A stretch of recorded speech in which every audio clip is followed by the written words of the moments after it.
Women's premier league 2026 8వ match అనేది Mumbai Indians women's versus UP Warriors women's మధ్య జరిగినటువంటి మ్యాచ్లో యూపీ వారియర్స్ ఉమెన్స్ గెలుపొందారు. యూపీ వారియర్స్ ఉమెన్స్ టాస్ గెలిచి బౌలింగ్ ఎంచుకుంది. బ్యాటింగ్ దిగినటువంటి ముంబై ఇండియన్స్ ఉమెన్స్ 20 ఓవర్లలో 5 వికెట్ల నష్టానికి 161 పరుగులు చేశారు. ముంబై ఇండియన్స్ ఉమెన్స్ బ్యాటింగ్లో నాట్ బ్రంట్ 43 బంతుల్లో 65 పరుగులు చేశారు. ఇక యూపీ వారియర్స్ ఉమెన్స్ బౌలింగ్లో శిఖా పాండే 4 ఓవర్లు వేసి 25 పరుగులు ఇచ్చి 1 వికెట్ తీసుకోవడం జరిగింది. తర్వాత బ్యాటింగ్ దిగినటువంటి యూపీ వారియర్స్ ఉమెన్స్ 18.1 ఓవర్లో 3 వికెట్ల నష్టానికి 162 పరుగులు చేసి మ్యాచ్ గెలుపొందడం జరిగింది.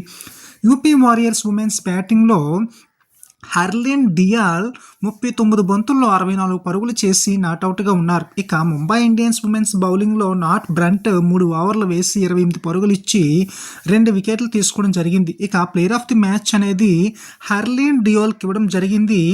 ఈమె 64 పరుగులు చేశారు, నాట్అవుట్గా ఉన్నారు 39 బంతుల్లో.